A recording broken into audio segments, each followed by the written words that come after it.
नमस्कार दोस्तों, स्वागत है आपका GS solutions with Ashwin sir. आज हम अपनी मध्यकालीन भारत की सीरीज़ को आगे बढ़ा रहे हैं और हमने जो टॉपिक चूज़ किया है वो है राजपूत काल। दरअसल मैं चाहता था कि दिल्ली सल्तनत प्रारंभ करने से पहले हम राजपूत वंश के बारे में ज़रूर डिस्कस करें, क्योंकि ये उस मध्यकालीन भारत के इतिहास को बताता है जहाँ संक्रमण का युग था। कोई एक केंद्रीय शक्ति भारत में नहीं थी और मध्यकालीन भारत शुरू होने के पहले इस समय को 800 से 1200 ईस्वी के बीच में रखा गया है। इसे पूर्व मध्यकाल भी कहा जाता है। तो चलिए डिस्कस करते हैं। इस वीडियो की दो श्रृंखलाएं आपके सामने आएंगी। आज पहली सीरीज़ में हम डिस्कस करेंगे प्रमुख राजपूत राज्य कौन से थे और पॉलिटिकल कंडीशंस क्या थी और राजपूतों की उत्पत्ति कैसे हुई। इसके बाद हम आगे के राजपूत वंशों को और देखेंगे नेक्स्ट वीडियो में, एंड देन उस समय की सामाजिक, आर्थिक और राजनीतिक परिस्थितियों का भी जायज़ा लेंगे। तो चलिए शुरू करते हैं राजपूत काल को। सबसे पहले देखते हैं उस समय की राजनीतिक परिस्थितियाँ। आपने हर्षवर्धन का नाम ज़रूर सुना होगा। जब मैं आपको एंशंट हिस्ट्री पढ़ाऊँगा तो हर्षवर्धन अंतिम हिंदू शासक के रूप में हमारे सामने प्रस्तुत होता है, जिसका टाइम पीरियड 606 से लेकर 647 AD तक चलता है। कहते हैं इसके बाद भारत में मध्यकालीन इतिहास की शुरुआत होती है। ये प्राचीन भारत का अंतिम हिंदू शासक कहा जाता है।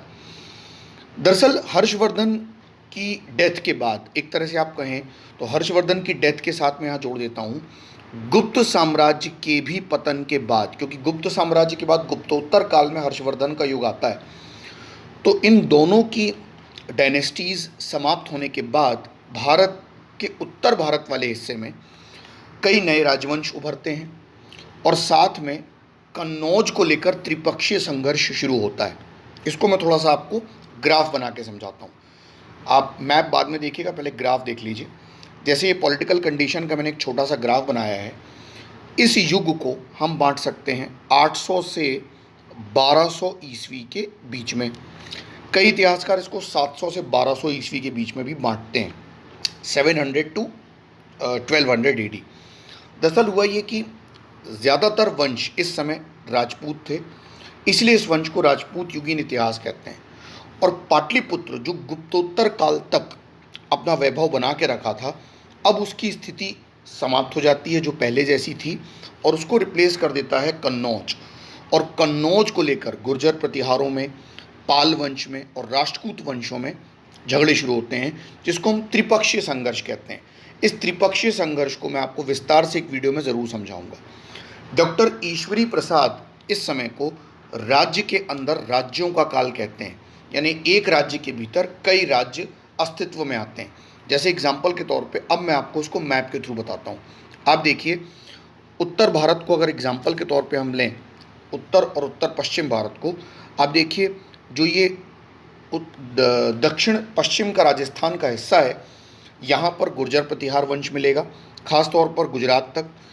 नीचे आप आ जाएंगे तो वल्लभी के आसपास चालुक्य वंश मिलेगा, और नीचे, हालांकि यहाँ इस मैप में नहीं दिया है, लेकिन राष्ट्रकूट वंश है दक्कन के पास। देन मध्य भारत में आपको कलचुरी वंश मिलेगा। देन ऊपर चले जाएंगे तो चौहमान या चाहमान वंश मिलेगा अजमेर में, और ऊपर चले जाएंगे तो दिल्ली में तोमर वंश। इधर पे गढ़वाल वंश है जो कन्नौज या यूपी के आसपास है। मतलब ये जो पूरा युग है ये कई क्षेत्रीय प्रांतीय शासकों में बटा हुआ है। ये कैसे बटा, कैसे राजपूत वंशों की उत्पत्ति हुई, यही हमारा आज का टॉपिक है। चलिए इस टॉपिक को थोड़ा सा आगे बढ़ाते हैं। अब देखते हैं कि राजपूत वंशों का आना भारत में कैसे हुआ। मैंने इसको एक अपने नेचुरल मैप में भी दर्शाने की आपको कोशिश की है। देखिए, जैसे कि आप देख रहे हैं गुर्जर प्रतिहार, चालुक्य सोलंकी वंश, मालवा में परवान वंश, यहाँ राष्ट्रकूट वंश दक्कन में, चंदेल वंश बुंदेलखंड में, कन्नौज में गढ़वाल वंश, और ये अजमेर और तोमर वंश की तो मैं बात कर ही चुका हूँ। इसको भी हम और विस्तार से देखते हैं। पहले ज़रा देखते हैं राजपूतों की उत्पत्ति को लेकर क्या सिद्धांत दिए गए हैं। यहाँ से क्वेश्चंस भी काफ़ी सारे आते हैं। देखिए, राजपूतों की उत्पत्ति को लेकर अमूमन 3 सिद्धांत दिए जाते हैं, एक विदेशी, एक देशी और एक अग्निकुंड से उत्पन्न। सबसे पहले अगर विदेशी यानी कहा जाए कि राजपूत हमारे यहाँ फॉरेनर्स थे, तो 3 इतिहासकारों के नाम आते हैं। एक कर्नल टाड हैं, दूसरे कनिंघम महोदय हैं और तीसरे हैं डॉक्टर ईश्वरी प्रसाद जी। हालांकि इनके साथ DR भंडारकर का भी नाम आता है। दरअसल कर्नल टाड और कनिंघम जी का मानना है कि जो राजपूत थे वो भारत में शक, कुषाण, हूण और सीथियन के ही वंशज थे। अब ये शक, कुषाण, हूण, सीथियन आपको पता होगा मौर्योत्तर काल में भारत आए थे, यानी पोस्ट मौर्यन एरा में इन्होंने भारत पर अटैक किया था और इसी के बाद भारत में गुप्त साम्राज्य भी आया। कनिंघम महोदय भी यही मानते हैं और ये दोनों इतिहासकार भी इसी को आगे जाकर फॉलो करते हैं, इस मत को। लेकिन अगर देशी वंश की बात की जाए कि ये देशीय थे, ये इंडिजीनियस डायनेस्टीज थी, तो इसमें पहला नाम आता है वीडी चट्टोपाध्याय का, जो कहते हैं कि राजपूत भारत में सामाजिक आर्थिक प्रक्रिया का परिणाम है। अब ये सामाजिक आर्थिक प्रक्रिया क्या है, ये मैंने ऊपर अभी यहाँ पे लिखा हुआ था जो मैप, इसमें मैंने यहाँ पर सामंतवाद का उदय एक शीर्षक डाला हुआ है। इस पर भी एक अलग सी वीडियो मैं बना के दूंगा आपको। सामंतवाद यानी फ्यूडलिज्म, ये यूरोप में भी आया और भारत में भी आया। भारत में ये अमूमन देखा जाए तो मौर्योत्तर काल के बाद शुरू होता है और गुप्तोत्तर काल में अपनी पराकाष्ठा पे जाता है। सामंत कुछ भूस्वामी होते थे जो राजा के मातहत होते थे और उसके अंडर में ही कार्य करते थे, परंतु इनकी स्वतंत्र जागीर होती थी और समय समय पर ये अपनी छोटी छोटी सेना बनाकर विद्रोह करते थे। कैसे इनको बड़ी बड़ी भूमियाँ मिली, ये सब सामंतवाद में आपको मैं समझाऊंगा। तो अल्टीमेटली ये जो सामंत थे यही बाद में जाकर सामाजिक आर्थिक परिस्थितियों का लाभ उठा के राजपूत जातियों में कन्वर्ट हो गए, ऐसा कहना है किनका, हमारे यहाँ वीडी चट्टोपाध्याय जी का। गौरी शंकर ओझा भी कहते हैं कि ये राजपूत हमारे यहाँ प्राचीन क्षत्रिय वंश से निकले हैं।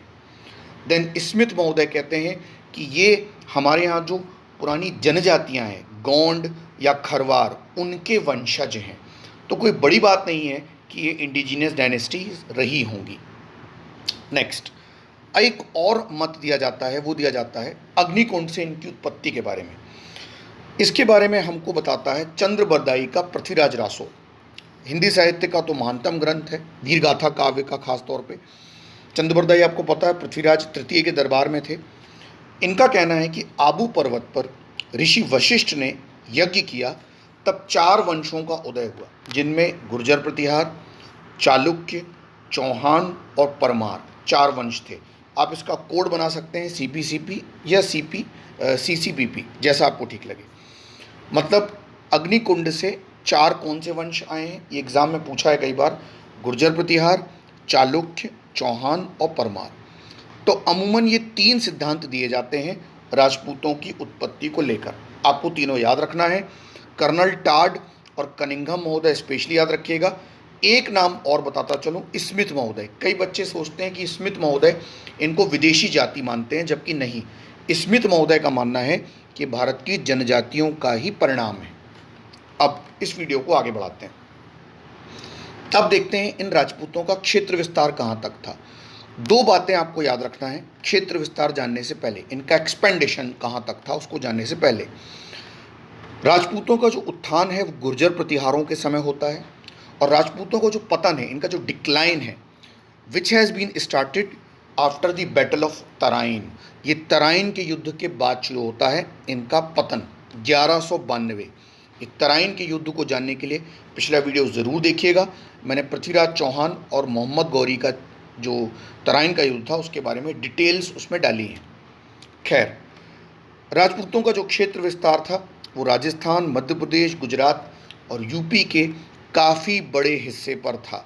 अगर आप इस मैप में दोबारा जाएं तो आपको और अच्छे से समझ में आएगा। आप देखिए, ये पूरा राजस्थान गुजरात का इलाका, ये ऊपर का राजस्थान से लेकर दिल्ली तक का इलाका यानी नॉर्थ इंडिया, इधर पे यूपी का हिस्सा, इधर पे मध्य प्रदेश का बुंदेलखंड और मालवा का हिस्सा।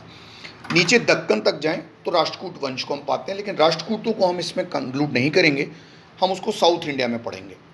खैर, अब इन राजपूतों में अगर सबसे पहला फेमस डायनेस्टी देखा जाए तो वो निकल के आता है हमारे सामने, गुर्जर प्रतिहार वंश। प्रतिहार का अर्थ यहाँ प्रहरी भी होता है। कहते हैं कि राष्ट्रकूटों ने इनको प्रहरी के रूप में वेस्ट इंडिया में यानी पश्चिम भारत में नियुक्त किया था। कहते हैं कि ये लक्ष्मण के वंशज भी थे। लक्ष्मण, आपको नाम पता होगा, लक्ष्मण भगवान जो कि राम भगवान के छोटे भाई थे और एक तरह से भगवान राम के प्रहरी थे, तो उनके रक्षक भी थे, इसलिए इनको गुर्जर प्रतिहारों को प्रतिहार से लक्ष्मण के वंशज निकाला जाता है। इनका जो मुख्य हिस्सा था, मेन एरिया, वो दक्षिण पश्चिम राजस्थान का हिस्सा था, देन गुजरात का हिस्सा, जो मैंने अभी मैप में आपको बताया। याद रखिएगा, अग्निकुंड से जितने राजपूतों की उत्पत्ति हुई है उनमें सबसे फेमस और पॉपुलर गुर्जर प्रतिहार ही हैं। तो ज़रा गुर्जर प्रतिहारों पर डिस्कस करते हैं, क्योंकि गुर्जर प्रतिहार को पढ़ने के बाद ही आपको बाकी के राजपूत वंशों के बारे में मैं बता पाऊंगा। तो गुर्जर प्रतिहारों में सबसे पहले अगर देखा जाए इनके फाउंडर के संबंध में, तो हम पढ़ते हैं इनका फाउंडर है हरिश्चंद्र। कहीं कहीं पर ये हरिश्चंद्र मिलेगा, कंफ्यूज मत होइएगा, हरिश्चंद्र नाम ही है, परंतु इनका वास्तविक संस्थापक था नागभट्ट प्रथम। इनकी जो प्रारंभिक कैपिटल थी वो उज्जैन थी, और बाद में कन्नौज को ये अपनी राजधानी बनाते हैं, जो कि मैप में मैंने बताया है। कई बच्चों की शिकायत थी कि सर आप इंग्लिश में थोड़ा ज़्यादा लिखते हैं, तो आज मैंने हिंदी को प्रायोरिटी दी है। उम्मीद करता हूँ आपको ये पसंद आएगा। क्लास या वीडियो आपका बाइलिंगुअल ही रहेगा। तो अब गुर्जर प्रतिहारों के बारे में कुछ फैक्ट्स याद रखिएगा। याद रखिएगा, जब मोहम्मद बिन कासिम लौट गया तो ऐसा नहीं कि अरबों के आक्रमण समाप्त हो गए। अरबों ने दोबारा आक्रमण किया, तब इन्होंने, गुर्जर प्रतिहारों ने अरबों को परास्त भी किया था। इसकी जानकारी हमको ग्वालियर प्रशस्ति अभिलेख से मिलती है। इनका जो पहला महत्वपूर्ण शासक है वो है वत्सराज, और वत्सराज के बारे में आपको जानना है दो बातें। एक तो कन्नौज को लेकर इसी के समय त्रिपक्षीय संघर्ष शुरू होता है, और इसी त्रिपक्षीय संघर्ष में, इस बैटल में, वो धर्मपाल को हरा देता है, जो कि पाल वंश के थे, और कन्नौज को लगभग जीत लेता है। हालांकि नागभट्ट द्वितीय जो थे, उन्होंने पहली बार कन्नौज को अपनी राजधानी बनाया, जो गुर्जर प्रतिहार वंश के एक और ग्रेटेस्ट किंग हुए हैं। लेकिन अगर बात करें तो इनका सबसे महत्वपूर्ण और सबसे फेमस किंग हुआ है मिहिर भोज। ये तो हम स्कूल टाइम से पढ़ते आ रहे हैं। राजा भोज और मिहिर भोज में कंफ्यूज नहीं होना है। एक राजा भोज परमार वंश भी हुए हैं और एक यहाँ पर हुए हैं। तो ये जो मिहिर भोज थे, इनका टाइम पीरियड 836 से 885, काफ़ी लंबा टाइम पीरियड है इनका। कल्हड़, जिन्होंने राजतरंगी लिखी, इनके बारे में जानकारी देते हैं, और अरब यात्री सुलेमान भी इनके बारे में बताता है। दंत कथाएँ जो राजपूतों के बारे में लिखी गई, उनमें मिहिर भोज का उल्लेख मिलता है। कहते हैं वैष्णव धर्म का अनुयायी था, विष्णु को उपासक था विष्णु का, इसलिए इसने आदिवराह की उपाधि ली। एक प्रभास की भी उपाधि इसने ली है। इसने मालवा को जीत लिया था, और इसका जो उत्तराधिकारी था महेंद्र पाल प्रथम, ये भी महानतम शासक हुआ। ये जो महेंद्र पाल प्रथम था, इसने परम भट्टारक, महाराजाधिराज और परमेश्वर की भी उपाधि ली।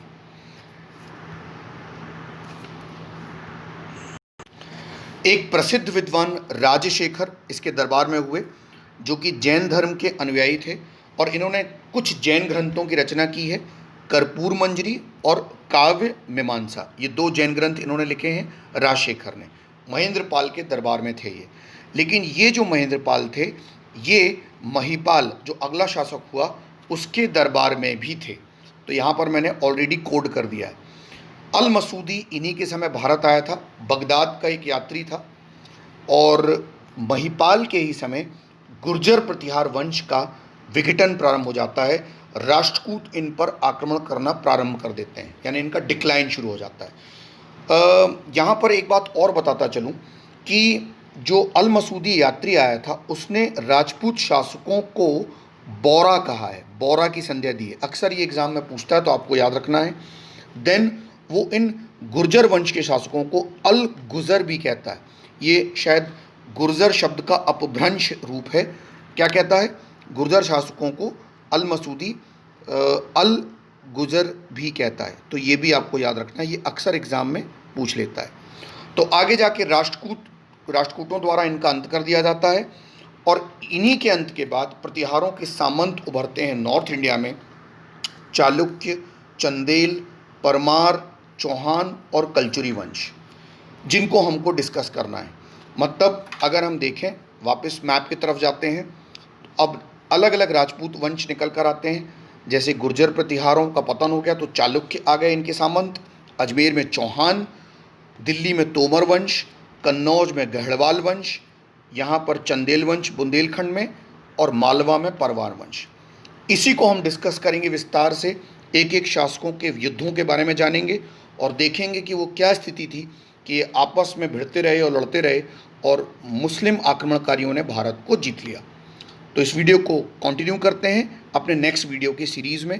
पिछले वीडियो का लिंक मैंने इसमें शेयर कर दिया है। Thank you so much, God bless you all. और अगर मेरा वीडियो पसंद आए तो ज़रूर सब्सक्राइब कीजिएगा और शेयर भी कीजिएगा।